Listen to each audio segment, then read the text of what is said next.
বেশি রাত করে ভাড়া বাসায় ফেরা নিয়ে নিরাপত্তা প্রহরীর সাথে এক বিশ্ববিদ্যালয়ে ছাত্রীর বাকবিতণ্ডাকে কেন্দ্র করে শনিবার দিবাগত রাত থেকে রণক্ষেত্রে রূপ নিয়েছে চট্টগ্রাম বিশ্ববিদ্যালয় এলাকা।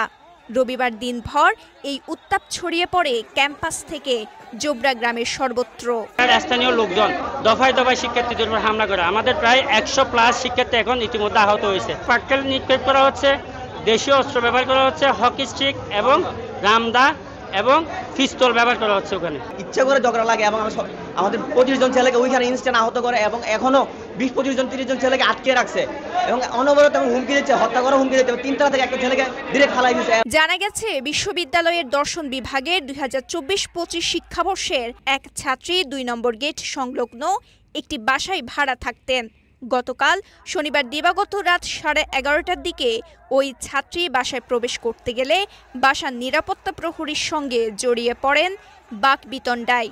অভিযোগ উঠেছে নিরাপত্তা প্রহরী ওই ছাত্রীকে মারধর ও হেনস্থা করে। বসুন্ধরা টিস্যু, অশুদ্ধতার বিরুদ্ধে এক বিন্দুও ছাড় নয়। এরপর এই ঘটনার খবর বিশ্ববিদ্যালয় ক্যাম্পাসে ছড়িয়ে পড়লে বিভিন্ন হলে শিক্ষার্থীরা জোবরা গ্রামে সমবেত হয় এবং এতে উত্তেজনার পারদ ছড়িয়ে পড়ে পুরো এলাকায়। এ সময় দেখা গেছে শিক্ষার্থী ও এলাকার বাসিন্দাদের সাথে দফায় দফায় সংঘর্ষের ঘটনা ঘটে। এতে আহত হয় অন্তত 50 জন শিক্ষার্থী, যাদের মধ্যে ওই রাতেই 23 জনকে গুরুতর অবস্থায় চট্টগ্রাম মেডিকেল কলেজ হাসপাতালে ভর্তি করা হয়। ঘটনার রাতে বিশ্ববিদ্যালয় প্রশাসনের মাধ্যমে খবর পেয়ে সেনাবাহিনী ও আইনশৃঙ্খলা বাহিনীর সদস্যরা উভয় পক্ষকে শান্ত করার প্রাণান্ত চেষ্টা চালায়। অথরিটির সাথে কথা বলে যে ঘটনাটা কেন হয়েছে, কি কারণে হয়েছে, ঠিক আছে, এটা সুষ্ঠু বিচার করার জন্য একটা ব্যবস্থা করা হবে, আপনারা এটা নিশ্চিত থাকেন, ঠিক আছে।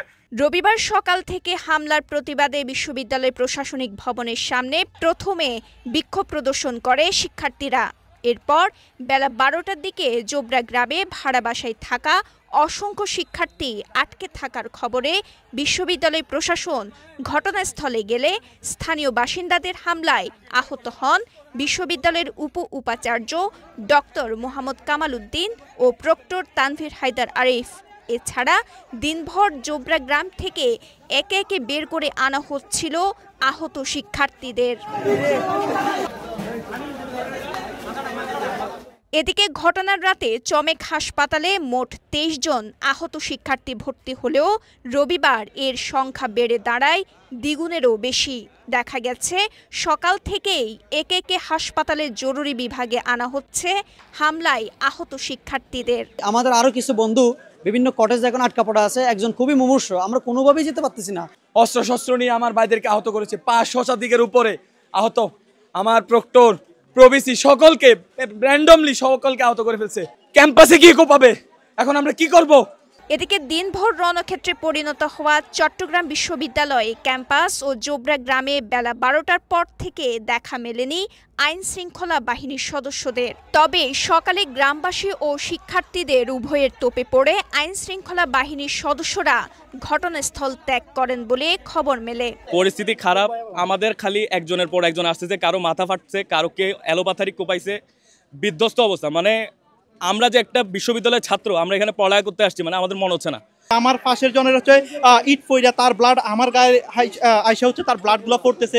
আগের যে আওয়ামী লীগের সন্ত্রাসী ছিল হানিফ, ইকবাল, তারা আসছে এখানে, আসার পর সশস্ত্র অবস্থা হামলা করতেছে, শিক্ষার্থীকে ধাওয়া দিচ্ছে। শিক্ষার্থী তো হাতে ইট ছাড়া কিছু নাই, সকাল থেকে হামলা ধাওয়া পাল্টা দেওয়া হচ্ছে, এখন পর্যন্ত প্রশাসন আসে নেই।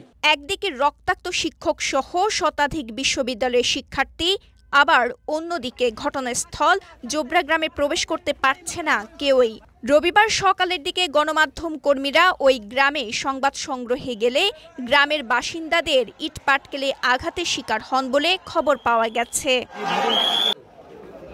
চট্টগ্রাম থেকে মেহেদি হাসান সাকিবের ক্যামেরায় মেহরাজ হোসেন ও শাহ আবদুল্লাহ আল রাহাতের প্রতিবেদন। সাফা মারওয়া, কালের কণ্ঠ।